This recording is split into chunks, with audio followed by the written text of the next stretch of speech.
여러 설화나 전설, 그리고 게임이나 판타지 작품에는 평소에 인간의 모습이다가 보름달이 뜨거나 밤이 되면 이성을 잃고 늑대로 변하는 늑대 인간들이 등장합니다. 늑대 인간들은 등장하는 작품에 따라 자세한 설정은 조금씩 다르지만 보통 엄청난 재생력 때문에 칼과 화살, 심지어는 총까지도 통하지 않는 불사신으로 묘사되곤 하죠. 하지만 이런 늑대 인간들에게도 한 가지 약점이 있는데 바로 은으로 만든 총알입니다. 잘 생각해보면 늑대 인간 말고도 여러 매체에서 등장하는 괴물들은 유독 은에 약한 모습을 보입니다. 피를 빨아먹는 흡혈귀도 불멸의 존재로 묘사되다가 은으로 만든 십자가나 말뚝에 퇴치되고 살아있지도 죽은 것도 아닌 좀비나 굴 또는 마녀 같은 괴물들도 마찬가지죠. 이런 모습은 게임에서도 흔히 볼 수 있는데 위쳐에서 주인공 게롤트가 사람을 상대할 때는 철제검을, 괴물들을 상대할 때는 은검을 쓰는 모습을 보여주고 리그 오브 레전드에서는 마녀와 괴물들을 사냥하는 배경을 가진 챔피언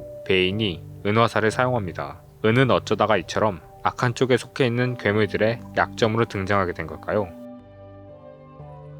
은은 역사책에 기록되기도 전인 아주 오래전부터 귀한 금속이었고 사람들은 이 귀한 금속을 장식품이나 귀금속 또는 화폐로 사용해왔습니다. 이 은이라는 금속은 흥미로운 특징을 가지고 있는데 모든 금속들 중에서 열과 전기를 가장 잘 전달한다는 점과 금에 이어 연성과 전성, 즉 잘 늘어나고 얇게 펴지는 성질이 금속 중에 두 번째라는 것입니다. 또한 빛을 아주 잘 비추는 편이라 순수하고 신성하게 여겨져 여러 신화와 전설에 등장하기도 하죠. 우선 실제로 은으로 만든 무기가 사실 정말로 강해서 괴물들에게도 통하는 것이 아닌지 따져보면 앞서 말했듯이 은은 연성과 전성이 너무 좋아 만약 순수한 은으로만 무기를 만들 경우 은검으로 괴물을 내리치자마자 칼이 휘어져 우리의 주인공은 첫 번째 전투에서 목숨을 잃었을 것입니다. 즉 은의 강도가 강하기 때문에 괴물들이 힘을 못 쓰는 게 아니라는 뜻이죠. 실제로 미디어에서 등장하는 은으로 만든 무기들은 보통 은을 코팅한 총알이나 칼이지 순수한 은은 아닙니다. 그럼 도대체 은의 어떤 특성이 이런 이미지를 갖게 한 것일까요?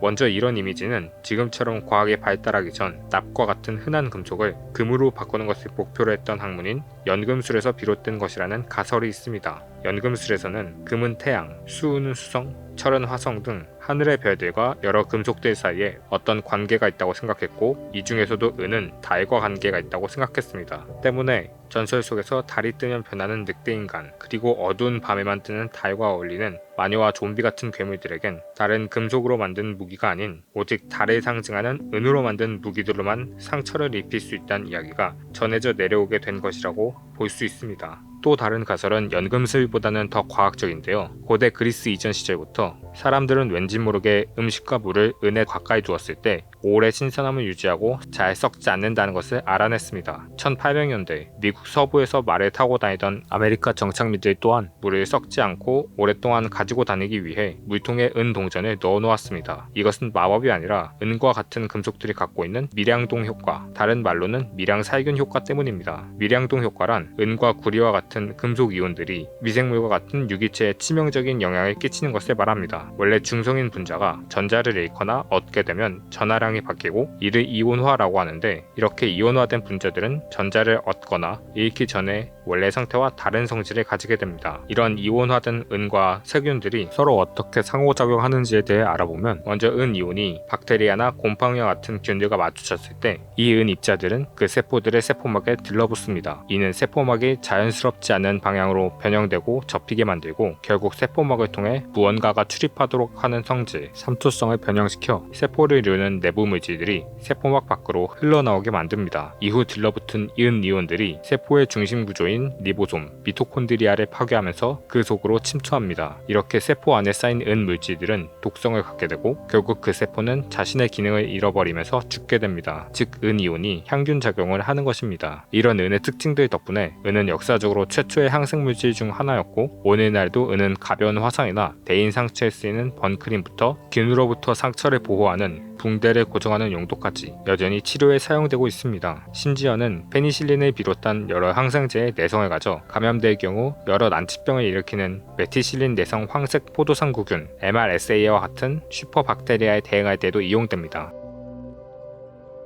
정리하면 의학적으로는 부패와 질병으로부터 사람을 보호해주고, 연금술에서는 달의 상징인 신성하고 순수한 은의 이미지가 오늘날 많은 창작물과 미디어에 반영되어 은이라는 금속이 악에 맞설 수 있는 성스러운 금속으로 그려지는 것이라 볼 수 있겠습니다. 다음에도 재미있고 유익한 영상으로 돌아오겠습니다. 그럼 안녕.